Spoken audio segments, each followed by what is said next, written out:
अप्रैल 2023 की बात है। शेख हसीना बांग्लादेश की संसद में भाषण देते हुए कहती हैं, अमेरिका चाहे तो किसी भी देश में सत्ता बदल सकता है। अगर उन्होंने यहाँ कोई सरकार बनवाई तो वो लोगों की चुनी सरकार नहीं होगी। हसीना के इस बयान के 1 साल और 3 महीने बाद 5 अगस्त को न सिर्फ उन्हें इस्तीफा देना पड़ता है बल्कि देश तक छोड़ना पड़ा। 3 दिन बाद अब बांग्लादेश में गुरुवार रात को अंतरिम सरकार बनी। सेना ने सरकार को एडवाइजरी काउंसिल नाम दिया। नोबेल पीस प्राइज विजेता मोहम्मद यूनुस को इसका चीफ बनाया गया। वही मोहम्मद यूनुस, जिन पर हसीना विदेशी एजेंट होने के आरोप लगाती रही, यूनुस के अमेरिका से अच्छे संबंध हैं। ऐसे में सवाल उठ रहे हैं कि क्या अमेरिका ने हसीना के तख्तापलट में कोई भूमिका निभाई है।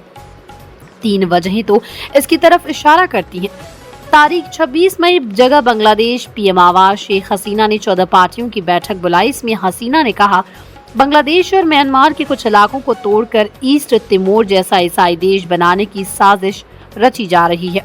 एक व्हाइट मैन ने चुनाव से पहले मुझे ये ऑफर दिया, यदि वो अपने देश की सीमा में आर्मी बेस बनाने की अनुमति देती है तो बिना किसी परेशानी के चुनाव कराने दिया जाएगा। शेख हसीना ने ये नहीं बताया कि वो देश और वो व्हाइट मैन कौन है, लेकिन शक की सुई अमेरिका पर उठी। दरअसल जून 2021 में बांग्ला अखबारों में दावा किया गया कि अमेरिका बांग्लादेश से सेंट मार्टिन द्वीप की मांग कर रहा है, यहाँ मिलिट्री बेस बनाना चाहता है। इसके बाद बांग्लादेश वर्कर्स पार्टी के अध्यक्ष रशीद खान मिलन ने भी संसद में कहा कि अमेरिका सेंट मार्टिन द्वीप हासिल करना चाहता है और क्वाड का मेंबर बनने के लिए दबाव बना रहा है। सेंट मार्टिन द्वीप, जिसे लेकर बांग्लादेश की राजनीति में इतना हंगामा मचा, वो सिर्फ 3 वर्ग किलोमीटर का एक द्वीप है। म्यांमार से इसकी दूरी सिर्फ 5 मील है। जून 2023 को पीएम हसीना ने कहा था कि विपक्षी बीएनपी पार्टी अगर सत्ता में आई तो वो सेंट मार्टिन बेच देंगे। हसीना ने ये कहा था कि अगर वो सेंट मार्टिन को पट्टे पर दे देंगी तो उन्हें देश चलाने में कोई परेशानी नहीं होगी, लेकिन वो देश की धरती को किसी विदेशी के हवाले नहीं कर सकती। हालांकि सेंट मार्टिन पर मचे हंगामे के बाद अमेरिका ने कहा कि उसकी इस द्वीप को हासिल करने की कोई इच्छा नहीं है। अमेरिका ने सेंट मार्टिन पर स्थिति साफ कर दी थी, लेकिन उसने कभी भी क्वाड को लेकर बयान नहीं दिया। हालांकि चीन ने जरूर इसे लेकर चिंता जताई थी। अप्रैल 2020 में चीनी रक्षा मंत्री ने बांग्लादेश को क्वाड में शामिल होने को लेकर चेतावनी दी। बाद में बांग्लादेश ने साफ कहा कि वो इस ग्रुप में शामिल नहीं होगा।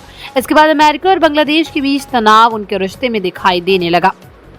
अमेरिका ने दिसंबर 2021 में बांग्लादेश के रैपिड एक्शन बटालियन पर बैन लगा दिया।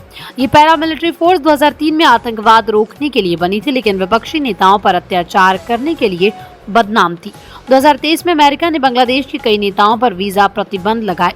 अमेरिका ने तर्क दिया कि बांग्लादेश में चुनाव की प्रक्रिया को कमजोर करने वाले हर शख्स पर वो प्रतिबंध लगाएगा।